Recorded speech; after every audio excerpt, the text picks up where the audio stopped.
Good morning, everybody. It's Monday morning. I'm guessing some of you may still be waking up. I don't know if you have the same feeling I do. I definitely could use another cup of coffee or two to start the day. My name is Piper Campbell. I am chair of the Department of Foreign Policy and Global Security here at the School of International Service. I'm also a former diplomat. So I had a 30-year career with the State Department.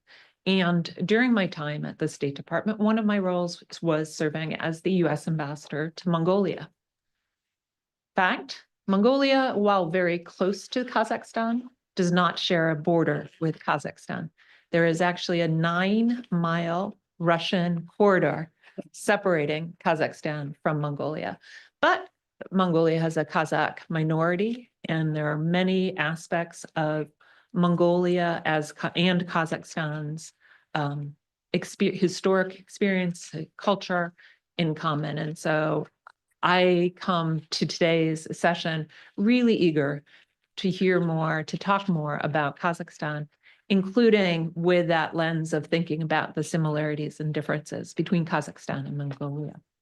And so it's my pleasure to welcome the ambassador of the Kazakh Republic to the Kazakhstan Republic ambassador to the United States, to the latest iteration of our Ambassadors Up Close series.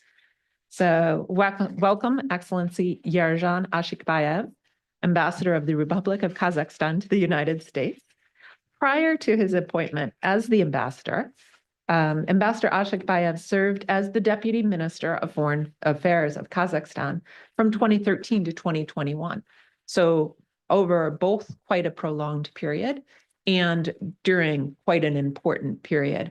And it's wonderful to have in Washington somebody who held such a senior role in his Ministry of Foreign Affairs. And one of the things that we're looking forward to talking about today, sort of perspectives on dealing with the Americans, working with the Americans, developing foreign policy about and with the United States. And so his perspective, both from that role of being Deputy Prime Minister, but also from earlier positions, including in the office of the Prime Minister, and in what I understand to sort of be a foreign policy think tank of the government, give him many different and important perspectives that we look forward to hearing today. Joining me and Ambassador Ashikbayev in a conversation, because we really like to make these conversations and to create as well the space for student involvement in the conversation, is my current and former colleague, Ambassador Robert Sakuda, who teaches here the geopolitics of energy and also foreign policy decision-making. Much of Ambassador Sakuda's career has focused on business and trade, as well as oil, energy, and security issues, including during his time at the Foreign Service, and a stint with the Office of the Trade Rep on task forces related both to Kosovo and to Iraq, as Deputy Assistant Secretary of State for Energy, Sanctions, and Commodities, and as Principal Deputy Assistant Secretary of State in the Bureau of Energy Resources. Ambassador Sakuda has broad regional experience in Europe, the Middle East, Tokyo, and most importantly for today's conversation, Central Asia, having served as the US Ambassador to Azerbaijan from 2015 to 2018. And so I'm going to invite Ambassador Ashikbayev and Ambassador Sakuda to take a chair, and we're going to launch right into today's conversation.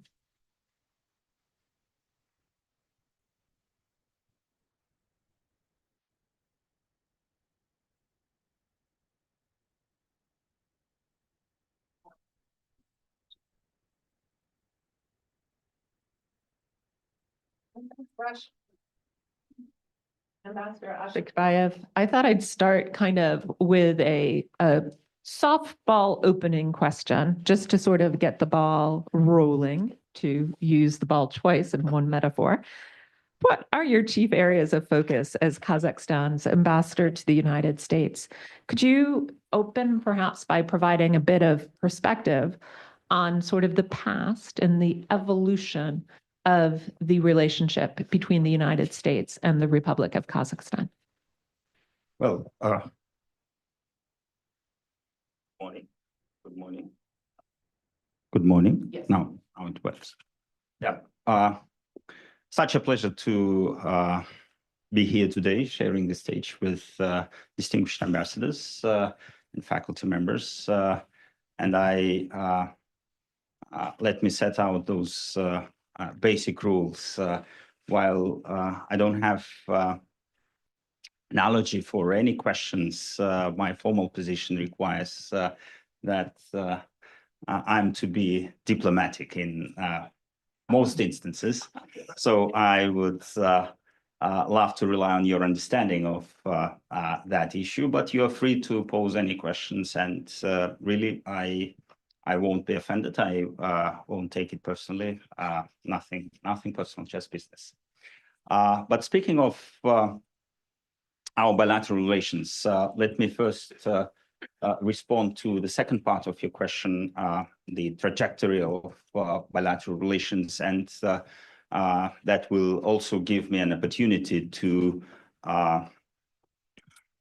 bring about some facts about Kazakhstan, basics that I would love to start operating with in my conversation with any audiences. So Kazakhstan became independent back in, as you all very well know, from the collapse of the Soviet Union back in 1991. So we celebrate December 16 as our Independence Day.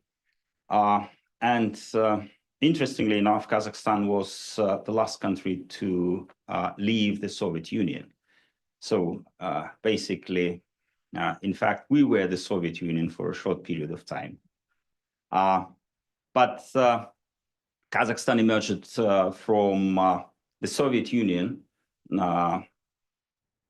with some very important characteristics.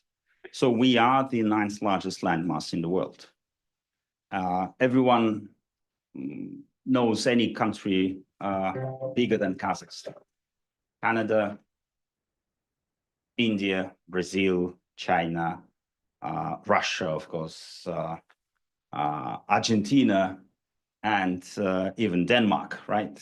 Because of Greenland, especially Americans are very well aware of the vastness of that territory. But when it comes to Kazakhstan, it's so many people start stumbling, kind of Afghanistan, Pakistan. Yes, Kazakhstan is one of those stunning stands located in the heart of Eurasia. And apart from being the 9th largest country in the world, we are the biggest landlocked country in the world. And the entire region of Central Asia is landlocked.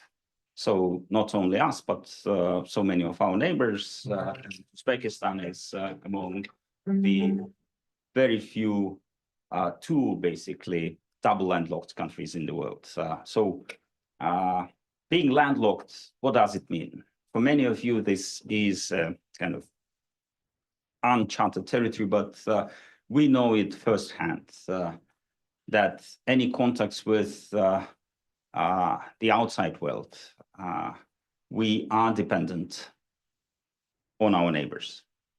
So our neighbors being Russia to the north, China to the east, 3 republics of Central Asia, the Kyrgyz Republic, Uzbekistan, and Turkmenistan, 3 countries. And then the region is sealed, as I would say, by Caspian Sea. So this is the neighborhood we operate in. We also emerged as the 4th largest nuclear power in the world. And that was very significant characteristic of the young independent nation. I can easily connect this situation with the conflict in Ukraine or some strategic stability talks But these are the realities. Yes, Kazakhstan became the fourth largest, emerged as the fourth largest nuclear power, whose nuclear arsenal that we inherited from the Soviet Union was bigger than the combined arsenals of UK, France, and China. So these are the basics. Of course, I can talk a lot about our path to denuclearization, all the way to the fact that Kazakhstan, having abandoned nuclear weapons, still plays major role in global nuclear market. Kazakhstan is 40% of global natural uranium production. This is, make no mistake, we are the biggest source of nuclear development of the world. And we are bigger than numbers 2, 3, 4, and sometimes 5 combined. So, and those are not small producers either. Canada, Australia, and others. So, but Kazakhstan for 15 years in a row now is the biggest natural uranium producer. I should also start by saying that Kazakhstan also emerged as the expansion of the Islamic civilization, Islamic Ummah. We soon after became independent, we joined Organization of Islamic Conference, which is now Organization of Islamic Cooperation. And the organization changed its name under our chairmanship. So the most northern tip of Islamic civilization, what does it mean? Plenty of reasons to look with different lenses. We usually look at Kazakhstan through the lenses of the Sovietology, Russian or Slavic studies, which is dominant in the Western world. But listen, the country has so many other characteristics to look at. So I would encourage many of you to look from different perspectives. Kazakhstan is among those countries that are equally have legit footings in European affairs. We are OEC member nation, and the only one, by the way, who from among the countries to the east of Vienna, who chaired the OEC, and the only country in the 21st century which not only managed to convene an OEC summit, but also to produce a final document, which is a big deal. So Kazakhstan also emerged as a very diverse, both ethnically and religiously, very diverse country. So back in 1991, when we became independent, Kazakhs were in minority in their own homeland. The biggest ethnic group were Russians. But I can challenge early on all of you with a question, who were the third largest ethnic minority ethnic group in Kazakhstan. And to so many, the response, the fact that the Germans were the third largest ethnic group in Kazakhstan back in 1991 is a surprise fact.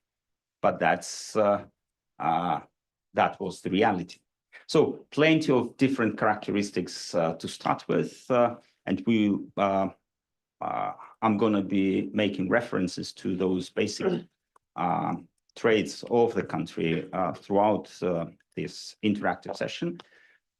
So we started as an independent country, and nuclear weapons were the basic factor. So Kazakhstan got a huge attention, specifically from the US, from the United States, who were interested in making sure the world is a much safer place. And that was the first period, which ended with Kazakhstan joining the Non-Proliferation Treaty as a non-nuclear weapon state. But then we started seeing an additional kind of new trend developing. And you probably know it as, and especially Professor Sikuta, since he's doing energy geopolitics, Caspian energy was a big deal back in almost 30 years ago when the world started realizing that Caspian Sea is a big reservoir of hydrocarbons. It should also need to be mentioned that the US was back then was far from being the biggest producer of oil and gas. It was the biggest importer of those commodities, and there was a big push for Caspian countries to bring their hydrocarbons wealth to the global markets. So those are the days when several important pipelines like CPC and BTC, CPC standing for Caspian Pipeline Consortium, which now brings about 1.5% of global oil consumption is delivered through CPC. And BTC, which starts from Azerbaijan and brings mostly Azeri oil to Mediterranean port of Ceyhun in Turkey. So that was, I would say, the second phase of adding some qualities to a bilateral dialogue of Kazakhstan with the United States. Of course, we had, from the very beginning, we had an important pillar of human rights and fundamental freedoms. So political processes, since Kazakhstan, as so many countries of not only Soviet Union, but Eastern Warsaw Pact emerged as transition nations, transiting from authoritarian practices to democratic principles, from planned economy to market economy. But things changed hugely in the aftermath of 9/11 attacks. So counterterrorism started dominating the agenda with different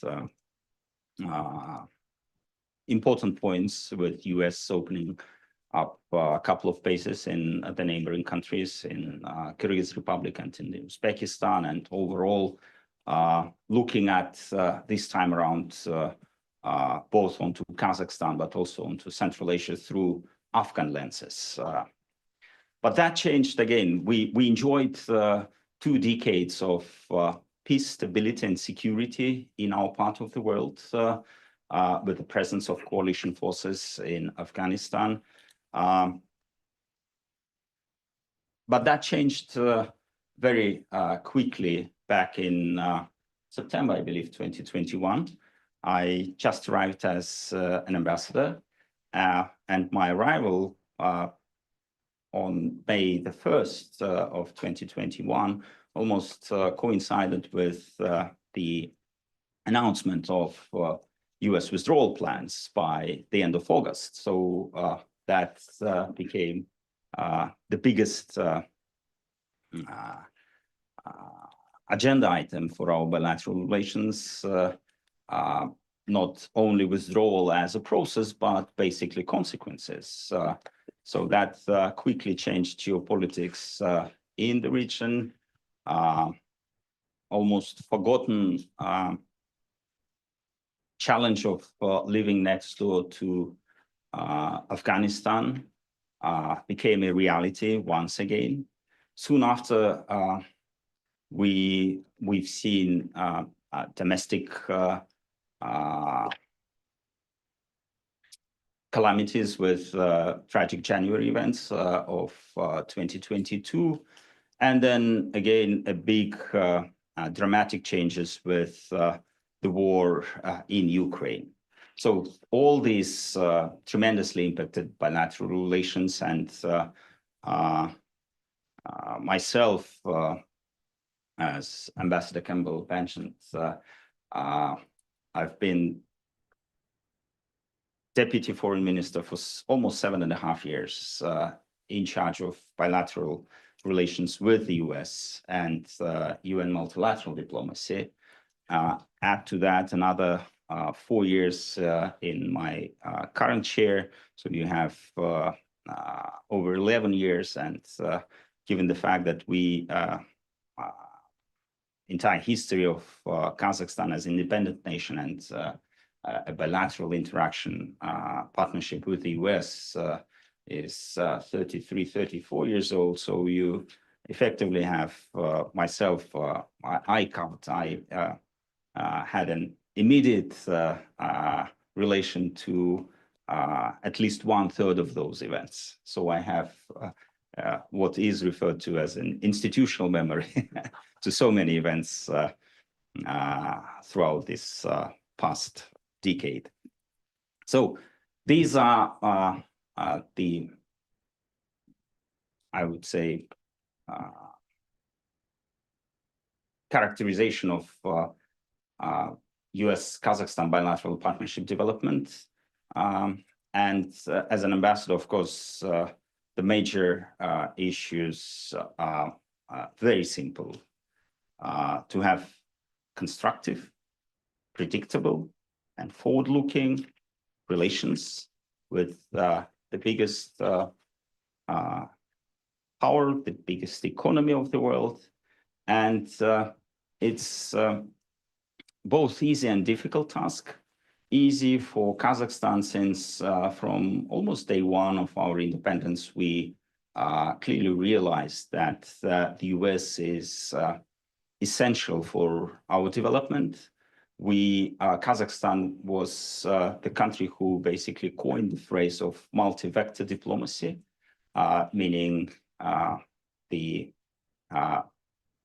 balanced relationship with immediate neighbors and outside powers. So we clearly stemmed from the understanding that the role of US is of a balancing power. And US is also a big source of investment and technology. The single biggest investment by US energy companies is in Kazakhstan. So we have just recently the consortium developing Tengiz oil field, which is Chevron, ExxonMobil, and Kazmunaygas announced the completion of Future Growth Project, and the expansion of project alone is estimated at $48.5 billion. So we're not talking about small figures. This is a very substantial US investment in the energy sphere. But my goal is, of course, is to diversify our relationship, to open up new avenues of cooperation, be it in political sphere, in economy. So diversification of economy is, of course, rare earth, energy, uranium topping the agenda. But also, we're very much open to be partners, trusted partners, or trusted supplier, speaking the US language, in IT sphere, in digitalization and everything AI related. Kazakhstan has big ambitions in this regard, and I would claim that so many Americans would see their inventions being implemented not in the US but in Kazakhstan.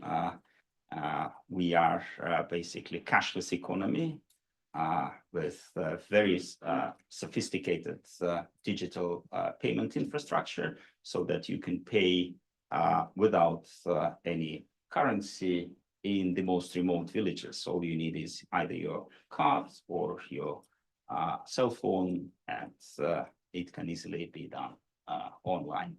So, and many others. So we throughout this conversation, I very much look forward to be touching on to number of priorities, both bilateral, both shared priorities and priorities of Kazakhstan. And I very much look forward to our conversation, to our dialogue.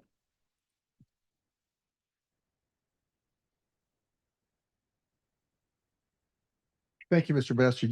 You hit on a lot, and I think is having, like Ambassador Campbell, spent many decades in the department, I would be scribbling madly and writing about 10-page reporting cable back to DC.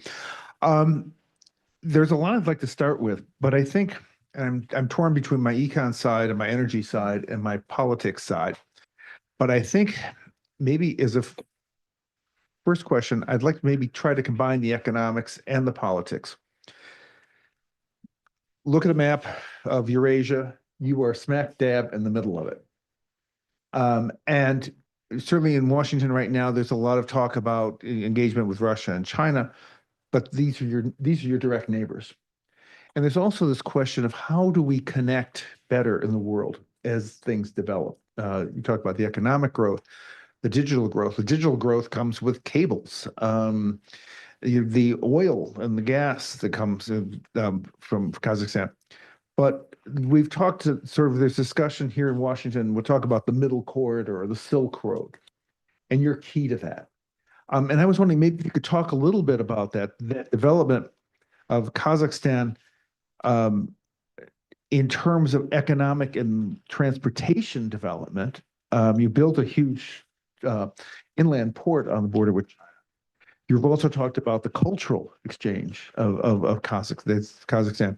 Could you talk a little bit about the middle corridor, its development, and what this means also in terms of your relations with China, the Chinese investment, and then also your northern neighbor, and what they're looking at in terms, because they also have their own ambitions.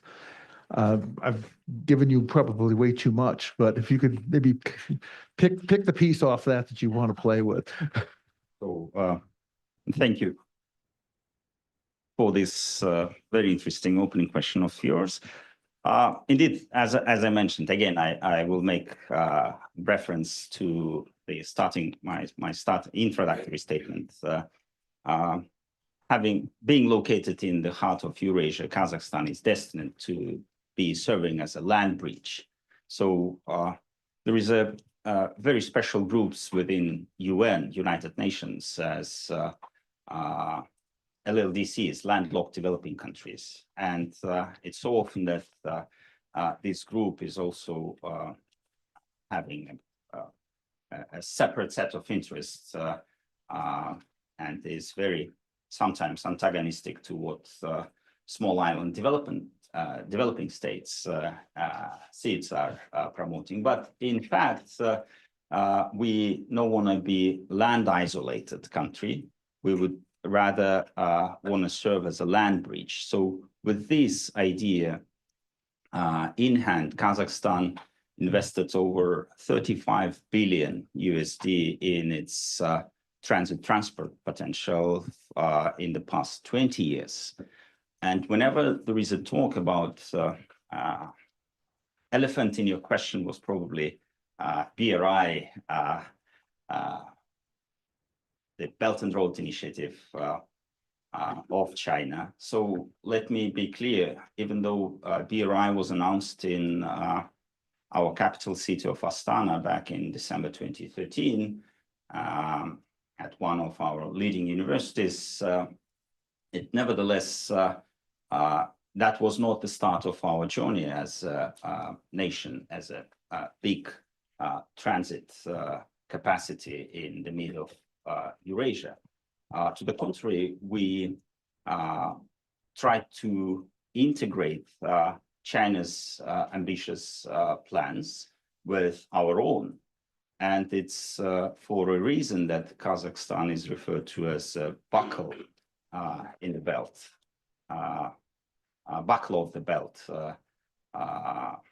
So indeed, we stem from the very simple understanding that there is nothing wrong in our efforts to develop connectivity, to develop economic ties.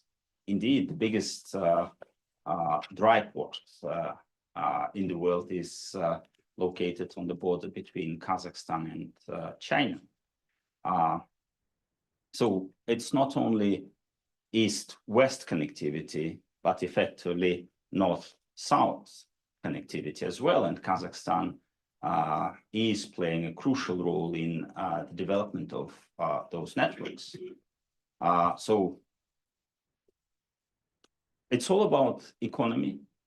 There is very few political, of course, one can find some political arguments in favor of or against certain projects, but we are very pragmatic, very down to earth.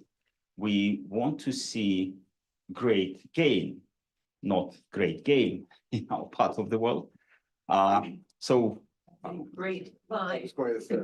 Yeah, so that's not my invention, but we try to operationalize those very, very simple and basic concepts.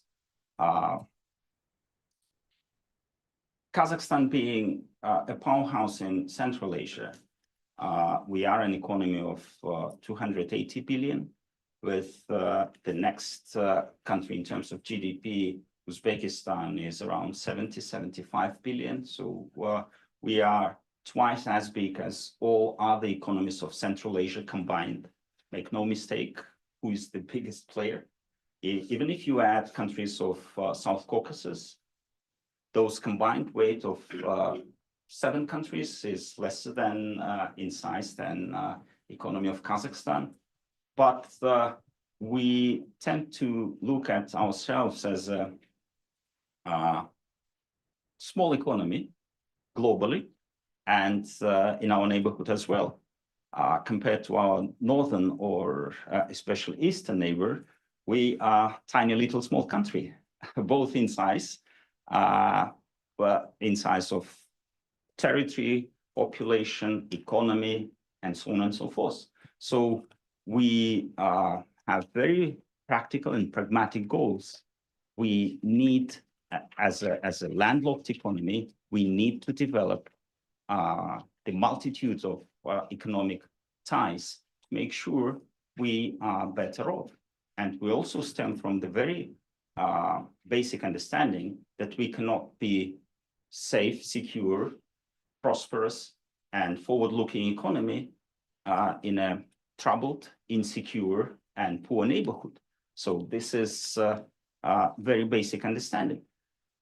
We clearly see a big gain in our development of our relations with China.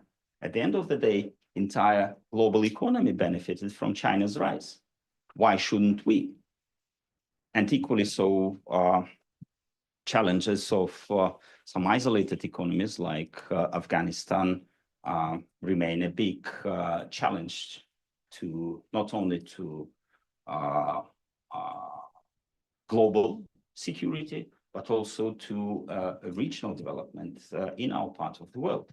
And at the end of the day, we are also neighbors to Iran through the Caspian Sea, which is, as you perfectly know, is semi-sea, semi-lake with very peculiar legal regime.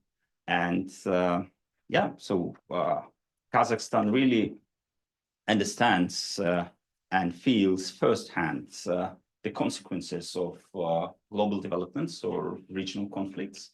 And we see it as our one of important foreign policy priorities of ours is to address those challenges in a particular peaceful way through political diplomatic efforts based on the UN Charter principles.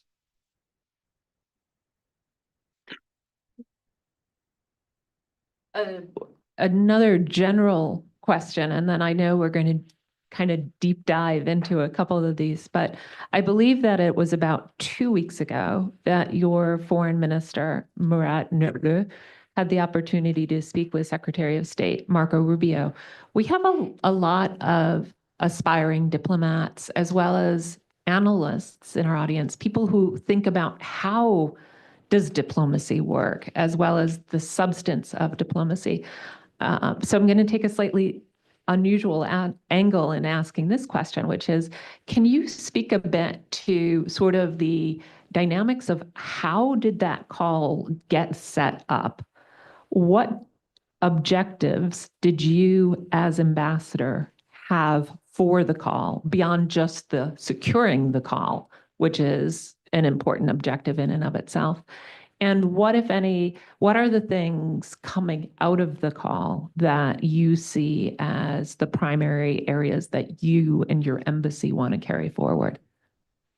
So as with any partner nation for the US, it was essential for Kazakhstan to start a dialogue. But that was not the first interaction, basically.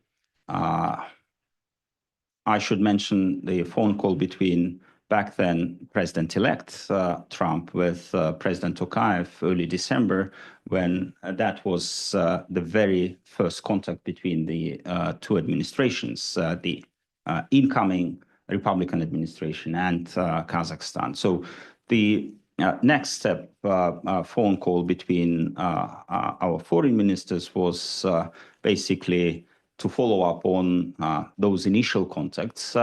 In itself, that was a first formal connection between the two administrations, and it was basically to start, how can I say, testing the waters, right? To start feeling each other's priorities. And I should say the call went extremely well. There is a shared understanding of the importance of bilateral dialogue. And of course, there are some issues raised from both sides. It's not only niceties for those future practitioners of diplomacy, even though those were, that was the first conversation between the heads of foreign policy agencies of the two countries. You nevertheless need to be prepared. One needs to be prepared to respond to tough questions as well. So as Americans say, there is no free lunch, right? And so the same was with those introductory interactions. Again, for the practitioners of how did we manage to set up that call, I would say you have to be creative. You have to think of not only agenda items, traditional agenda items, because in fact, all the ambassadors here are competitors, unlike the ambassadorial crowd in New York, who are destined to cooperate, at least with some like-minded countries. In fact, we are mostly competitors, competing against each other for, for the attention of our counterparts, either at White House or at Foggy Bottom.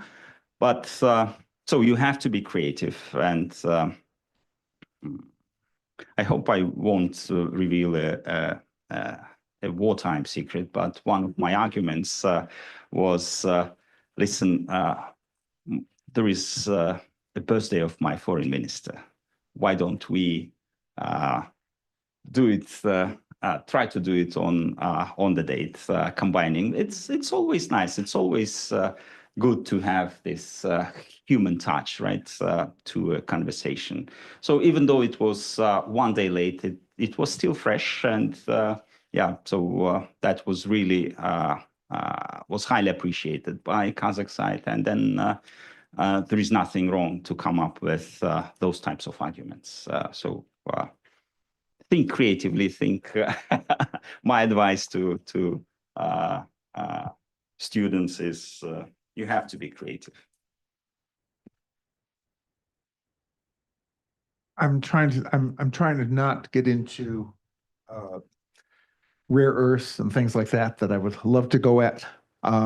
Maybe this, but I think I want to sort of stick to the sort of broader geopolitical points. And you say, you one of the things in diplomacy is to try to sort of deal with the tough issue in a way that's human, and remembering that each side are human beings. And in that case, I was just a couple of weeks back in the region, had a number of conversations with people in Azerbaijan, but also with former leaders, politicians from other parts of the world. And one of the big questions, of course, was what's happening regarding Ukraine. And certainly in Azerbaijan, there was a strong feeling of like, oops, we might be next. The Moldovans, oops, boy, are we going to be next? Baltics. But I mean, can you talk a little bit about how you see the situation with Ukraine developing, what you'd like to see develop? Aside, yes, we'd like to see peace. We all want that, but that's how do you actually achieve that or help the Ukrainians achieve that? But what does this mean?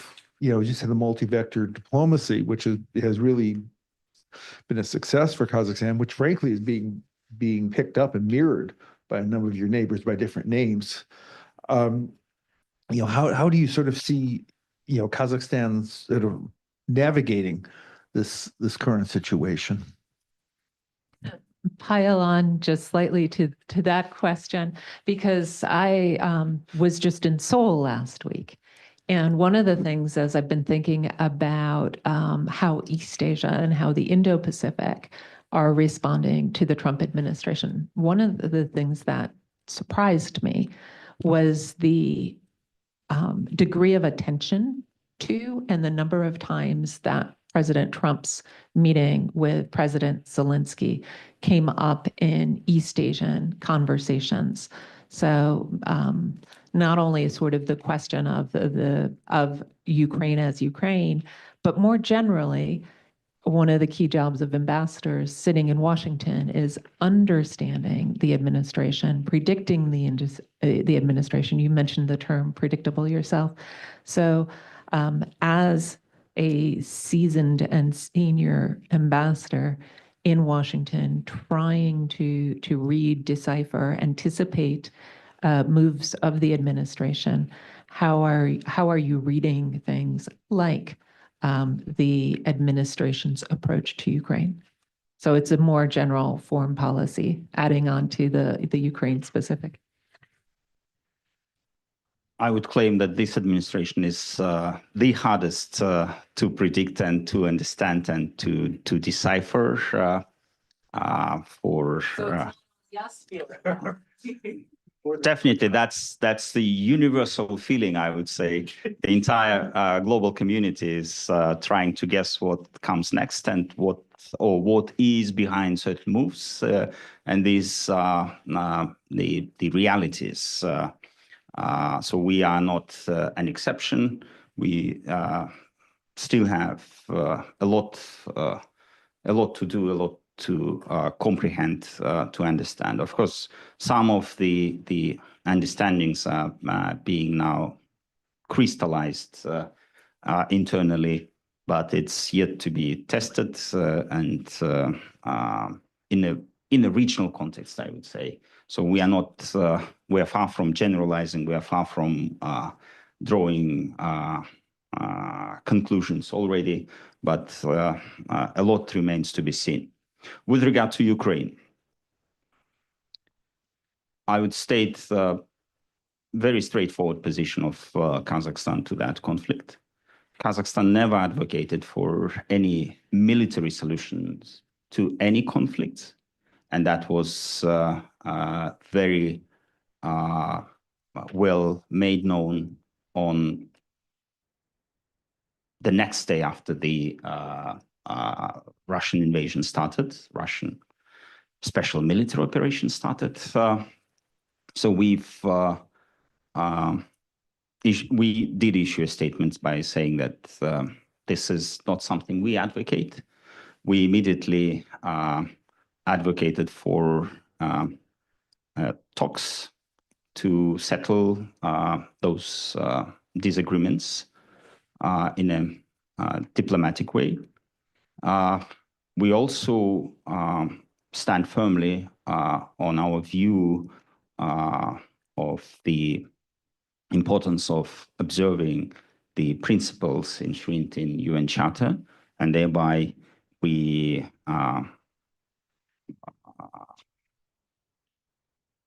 stated that Kazakhstan is advocating for territorial integrity and sovereignty of Ukraine.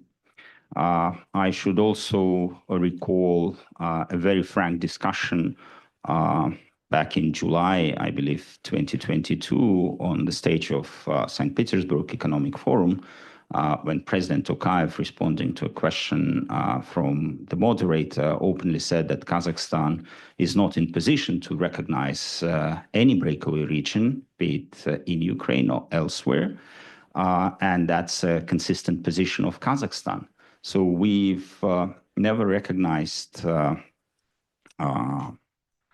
those 4 breakaway regions. We didn't recognize the annexation of Crimea. We didn't recognize the couple of breakaway regions of Georgia, South Ossetia, and Abkhazia. We have consistent position with regard to other breakaway entities like Kosovo. We never recognized the independence of Kosovo. With regard to Turkish Republic of Northern Cyprus or Taiwan. So this is a very consistent stance across the board. Unless it's endorsed by all the parties involved, we're not in position to advocate. And we are stemming from very basic principles and very basic values of our own. We are, as I mentioned, 9th largest landmass in the world with 20 million population only. So we very much care about our own statehood and our own future. So, but let me also mention that Kazakhstan was probably the first country which agreed upon all of its borders with neighboring states. And make no mistake, that was the hugest task. Our border with Russia is the longest uninterrupted border in the world. It's twice as long as your border with Mexico. It's longer than the continental part of your, the major part of your border with Canada. If you at Alaska, yours is slightly longer than ours, but still we don't count the border on the Caspian seabed. So it's an open question. But to demonstrate the vastness, the huge scale of that border with Russia, let me just give you a short visualization. So any of you would clearly can imagine a straight line from New York to Moscow, right? So if you straighten up Kazakh-Russian border, it's going to be longer by another 50 miles. Just to give you an understanding what it's like. And our border with China is 1,100 miles long, is also not, that's not a theoretical question. That's a very practical issue. And our borders with neighboring Central Asian states are not measured in hundreds, it's in thousands kilometers. So we are not a small country, but we were the first one to agree upon all of its borders. And by lucky chance, I was the one who carried out those maps, paper maps to be deposited to the UN headquarters. So this is, we just recently heard a great news on the border deal between Kyrgyz Republic and Tajikistan. Major achievement, which needs to be promoted as a breakthrough. We no longer have a border issue in Central Asia, which was a big stumbling point for decades.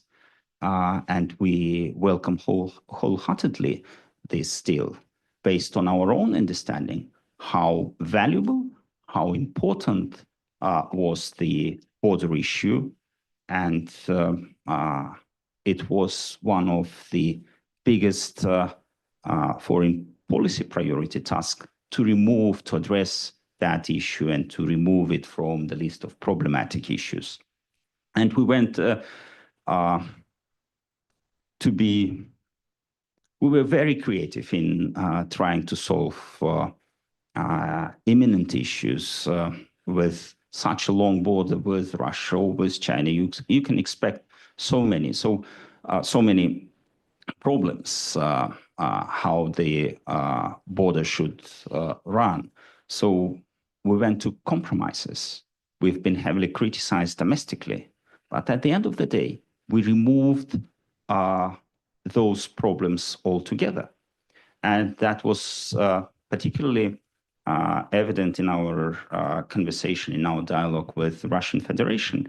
And very creative way of addressing issues was that regardless of how certain deposits or oil fields were located, there was a political agreement, political solution between the two countries to agree to develop them, to own them, and to develop them on a 50-50 ratio.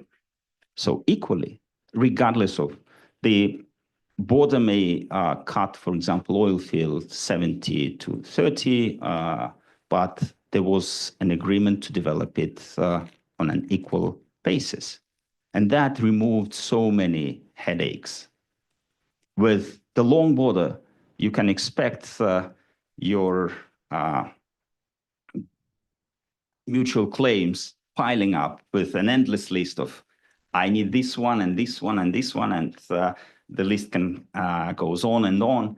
But instead of creating a problem over a problem over a problem, we've came up with one basic principle.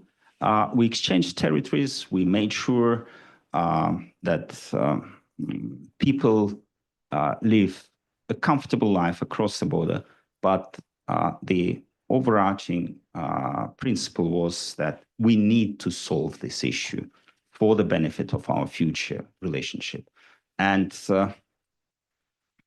I was amazed during one of my trips to one of the European countries, which had, let me not disclose the name, whoever is knowledgeable would understand, but they basically had an issue, a territorial border issue,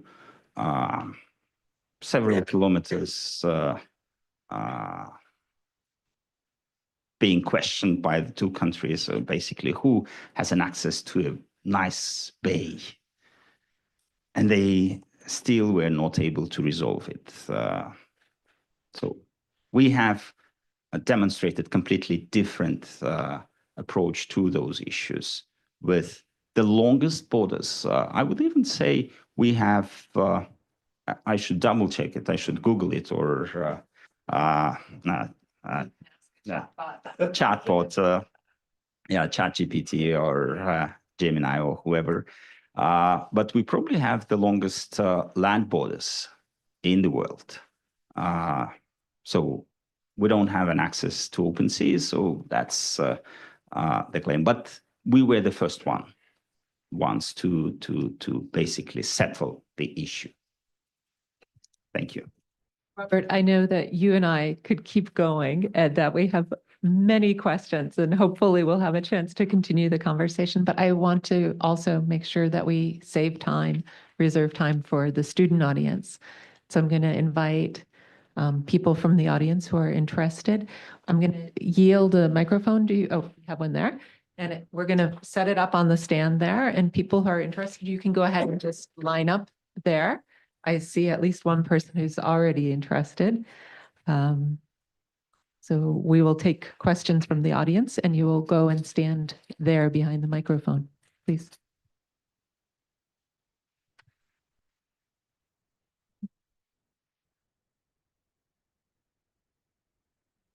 And what Thank we're you going to, for all sorry, your I'm just, terrific remarks just now. can I ask you to introduce yourself, I'm please? Mark Stuckert, retired from the Overseas Private Investment Corporation, which is now the Development Finance Corporation. I worked in Kazakhstan back in the 90s, where I met my wife. And it's just extraordinary, the growth, the economic growth of Kazakhstan from those tough times in the 90s to the present. And I understand that Kazakhstan is soon going to be, if it stays on its current trajectory, one of the higher income countries in the world in the next 10 years. So congratulations. Kazakhstan and America have had wonderful relationship over all these years. We were one of the first countries, I believe, to recognize the independence of Kazakhstan. And Kazakhstan has been well served by many excellent ambassadors from coming to the United States to Washington. I encourage you to ask your question. Question. All right. Recent events. In just the past few days, President Trump has said that if President Putin does not agree to a ceasefire in Ukraine, he is considering secondary tariffs on countries that buy Russian oil. This would be an enormous economic lever, which would affect many years. Kazakhstan has also been involved in trying to put together possibility of an oil pipeline coming from the Kashagan over to, let's say, Azerbaijan that would not have to go through Russia. And what do you see as the repercussions if there's going to be a long war in Ukraine, if these sanctions actually happen that President Trump is talking about?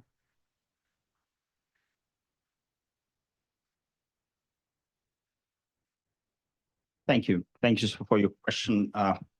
We really have a first-hand experience with secondary sanctions since, again, territory-wise, we are the closest one to Russia. And at the start of war in Ukraine, 98% of crude oil evacuation from Kazakhstan were running through Russia. So CPC alone accounts for 80% of crude oil evacuation, crude oil exports. And that was a big challenge for Kazakhstan, of course, to make sure we've been working jointly with Chevron and ExxonMobil and others to differentiate between Kazakh origin oil and Russian origin oil, specifically because once in a pipeline, there is no way you can divide them on a molecular level. But for that purpose, we did introduce a new blend, KEPCO, Kazakh, which differentiated Kazakh oil, basically. We had general license for Kazakh oil exports through CPC and through Transneft network. But with regard to your overall question, we don't support sanctions as a means of interaction between the states on the international arena as a matter of principle. But again, being pragmatic and being very conscious of those challenges that sanctions regimes and threat of secondary sanctions present for our own economic development, we chose to be sanctions compliant. I I can assure you that we do have a very open and transparent dialogue with sanctioning authorities, be it at state, at Treasury, or Department of Commerce. And we do have a very transparent process and very open discussions on what does it take. And the discussions are not limited on what Kazakhstan does. Equally so, I'm in position to question certain of some of the actions taken here, or their implications or their applications here domestically. In fact, export control rules sometimes easily seen as input control for other jurisdictions. And I'm not in position to accept that. So experts would clearly understand what does it mean. Export control, by definition, means the responsibility of jurisdiction where sanctions are introduced. And there should be no kind of ambiguity about those rules. So we do have a first-hand experience. We are not big advocates. To the contrary, we would love to see the world and global trade not being complicated by sanctions.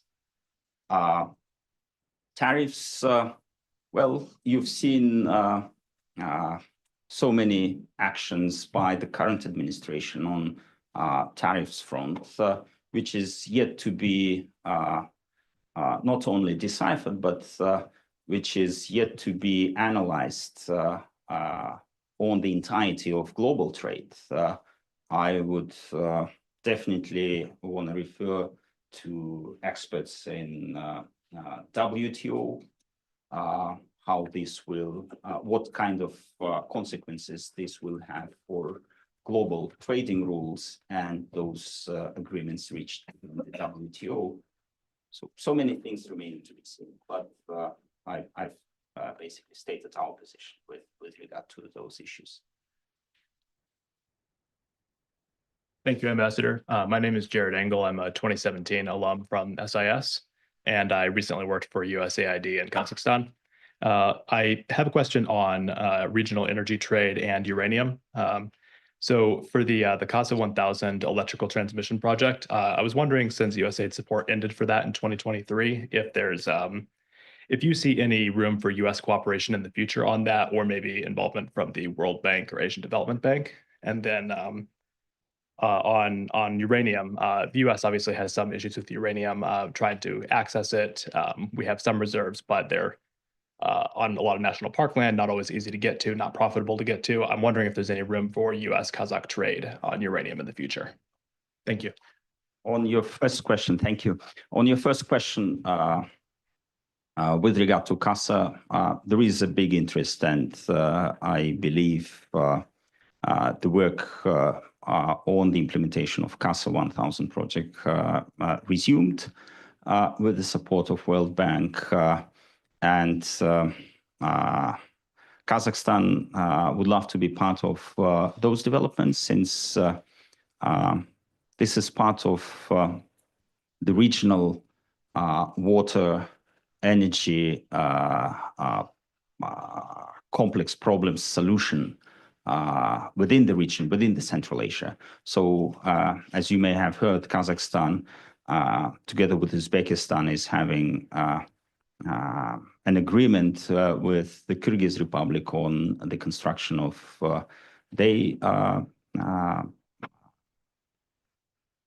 hydropower stations in Kambarata. So the same model can be utilized in Tajikistan, and so we'll see. We do have a vested interest, since we would prefer water during vegetation periods, not during winter month when there is a demand for electricity, high demand for electricity.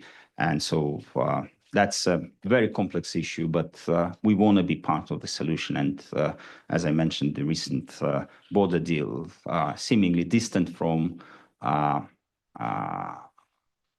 the issues of CASA 1000, but nevertheless, it will have direct impact on so many developments in the region, including the CASA 1000 project implementation.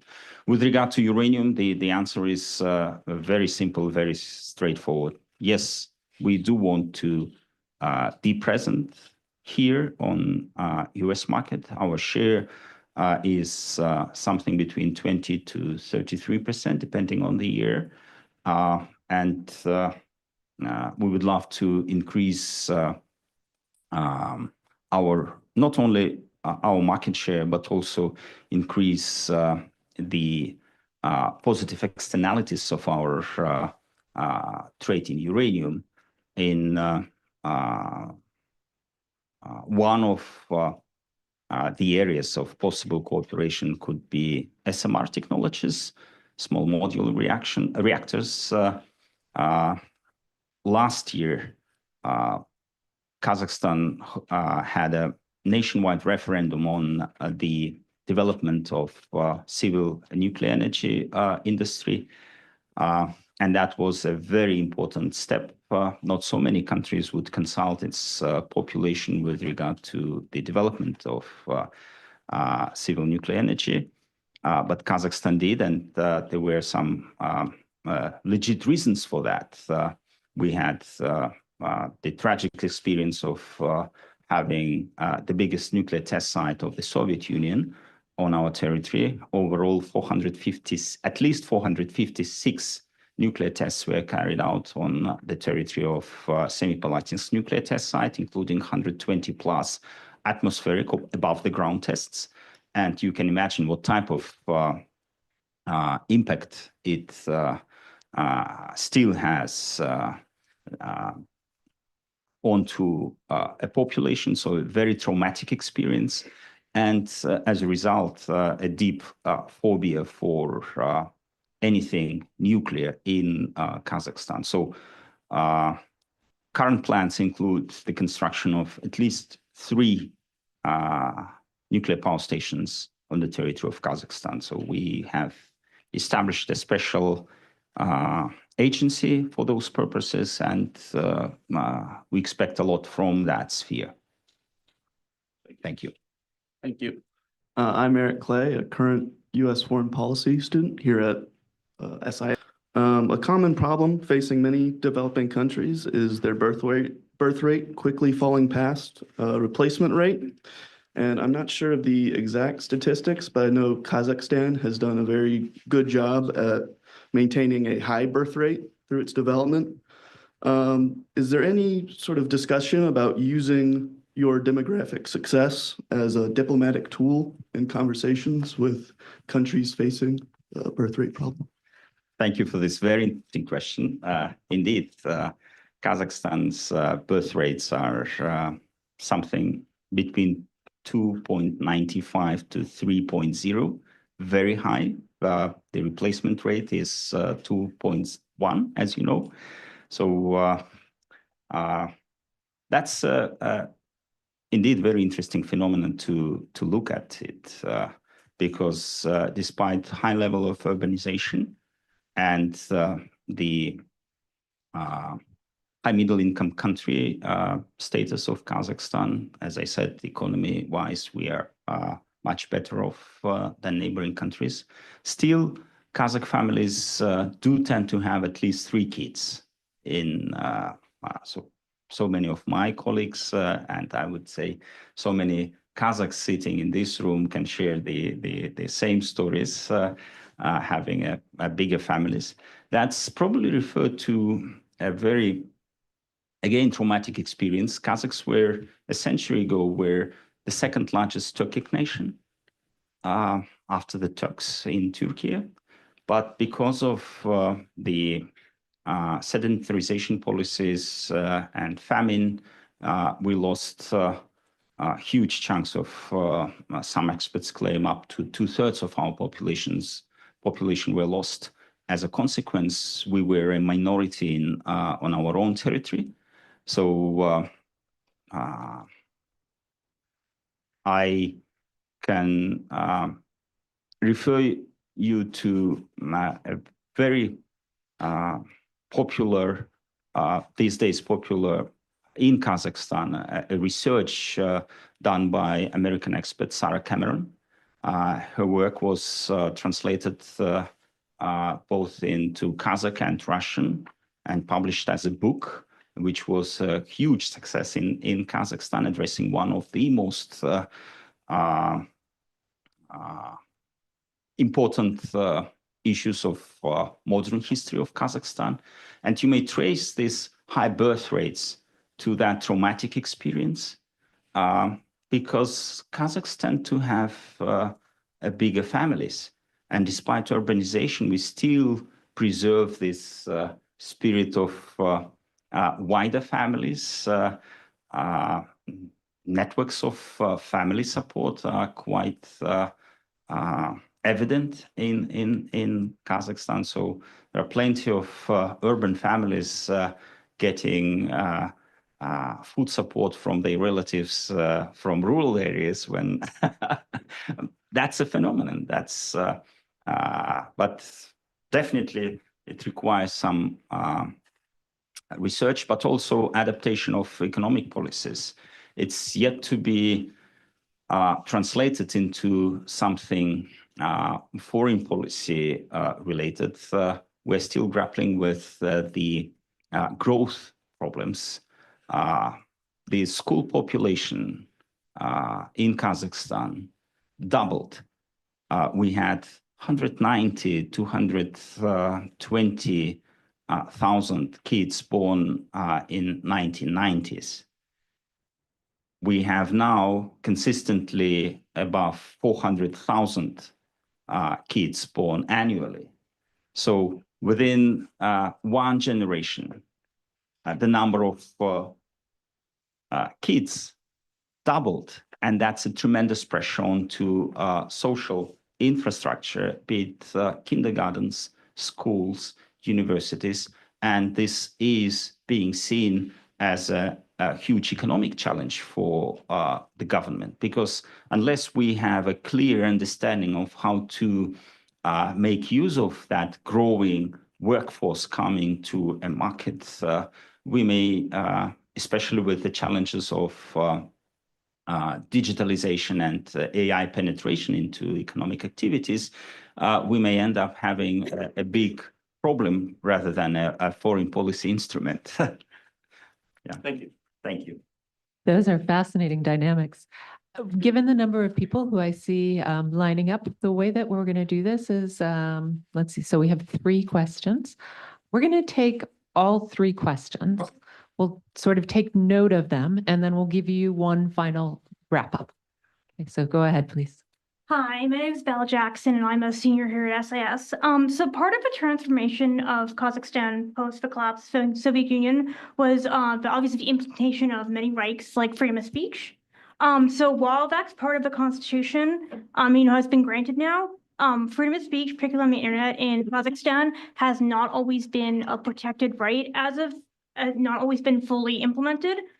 With the importance that the internet and social media has on the global economy and person-to-person diplomacy moving forward, how do you see Kazakhstan needing to adapt to this growing importance, both for your own economic future and your own public diplomacy of Kazakhstan? Thank you.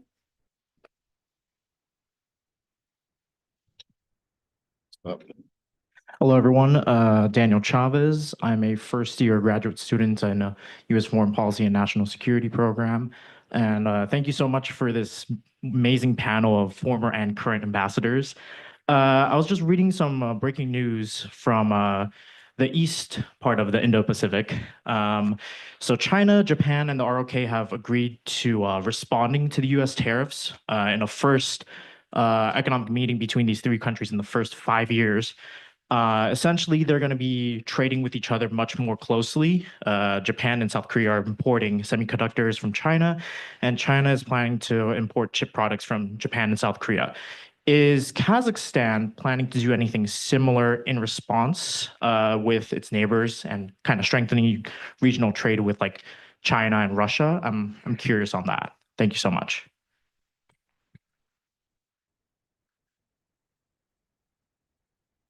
Good afternoon.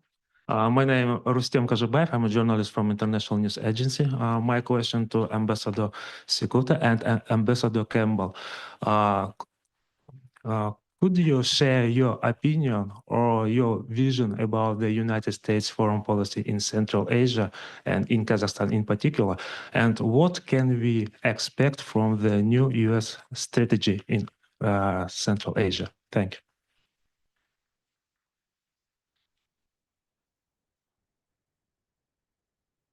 you. Very diverse set of questions. But indeed, thank you, Bella, if I'm not mistaken, right? Yeah, on freedom of speech. Indeed, this is part of our own political process and development in Kazakhstan. I don't want to do a window dressing responses, but as a matter of fact, with the social media penetration, with the new generation no longer carrying the mentality of the Soviet system, there is no way the state can prohibit effectively the freedom of speech. So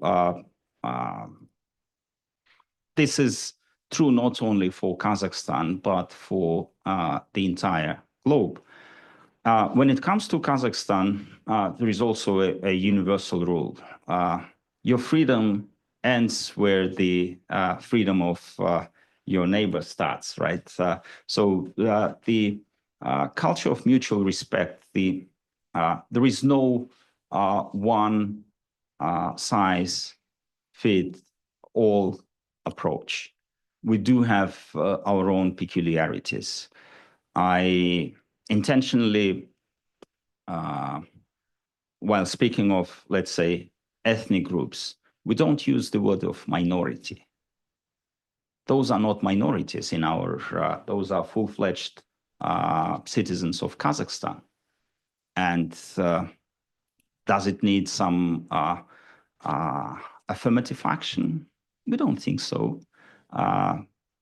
Policies vary from country to country, and they may be quite changing, as we've seen even here in the US with regard to one flag policies.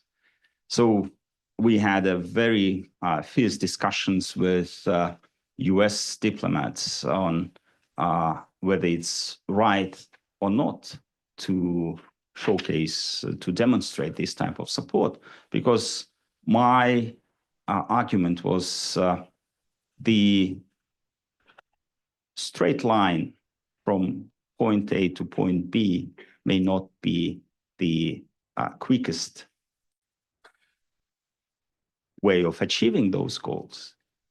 I can tell you that in Kazakhstan, we have no problem of registering same-sex couples as diplomats for over 2 decades. And my colleagues sharing the scene may double-check, may fact-check me, but this is how we approach those issues. There are no easy wins, and especially in our neighborhood, when you have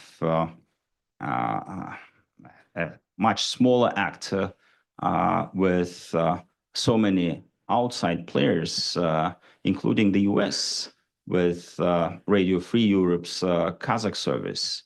I can share easily an example of Radio Azatik, as it's known, publishing reports which are nothing but facilitation of illegal migration to the US. I had very serious issues with that. How should I treat?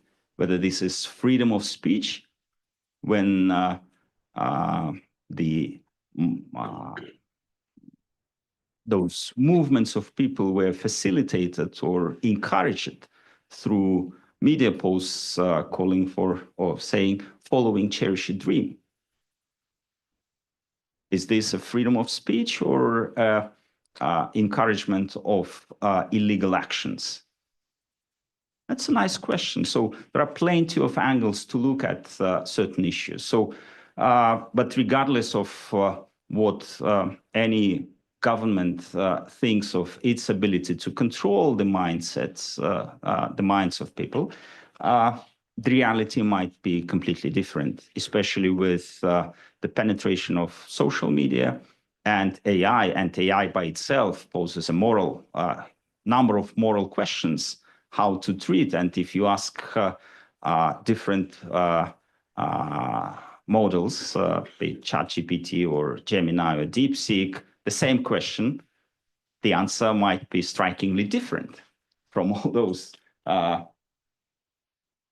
can I say upper level of minds? So this is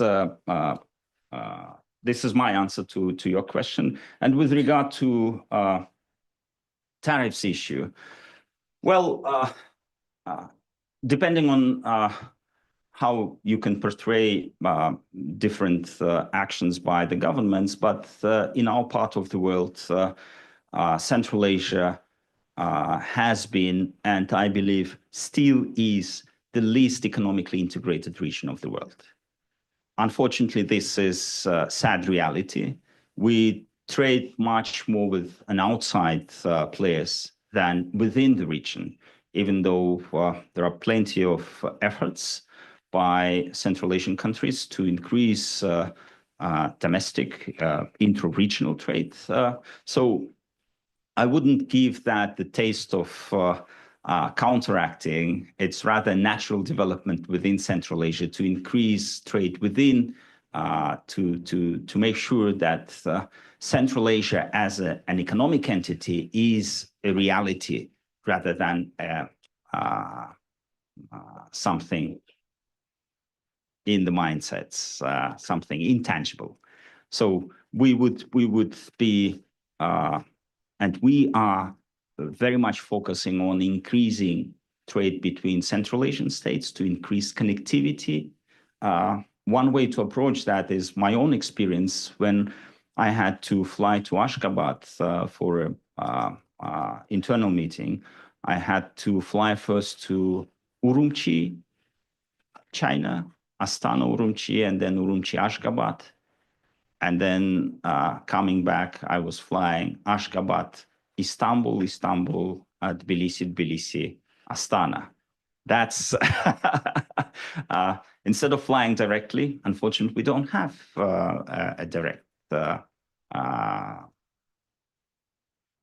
air connection. So with an increased trade, we believe we can address those issues as well, and then increase the overall understanding what is Central Asia. The sad reality is that so often people on both sides of the border know much more of what's going on in Moscow, Paris, or London than what's going on just across the border, which is, I would say, insane, which shouldn't be the case, because the more people trade, the more people interact with each other, the less are chances of a conflict, and trade is a big unifier and prosperity creator, I believe. So that's my response to your question. Thank you, Annie, so much. The rest is. I think on the final question, because we've really just hit time, that rather than trying to answer it in this full forum, if the journalist is interested to talk with Ambassador Sakuda or I afterwards, happy to do so.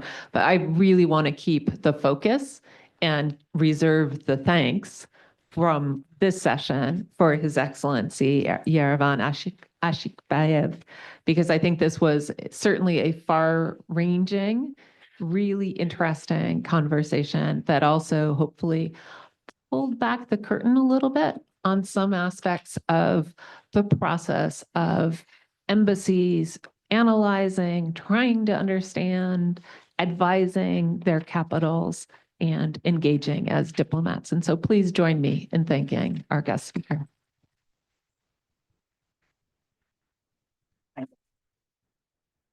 Thank you so much.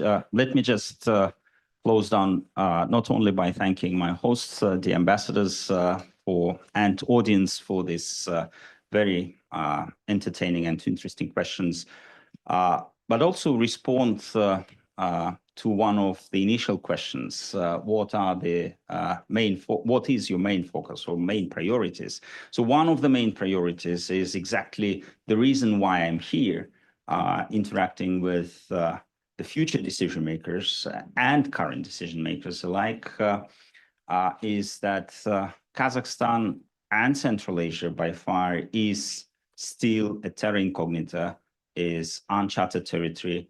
And I would love to do this awareness raising, to educating Americans on the certain aspects of life or politics in our part of the world, so that your decision-making process is based on the facts and your partner's opinions rather than on certain myths or stereotypes. So with this, you have my commitment whenever you have a question, whenever you have an idea of something relating to Central Asia, you are most welcome to come up with those ideas. I'm accessible and our embassy at 16th Street, right in the heart of Washington, has an open door policies, and I would love to welcome your students at the embassy for future sessions or future discussions. Thank you. Thank you so much.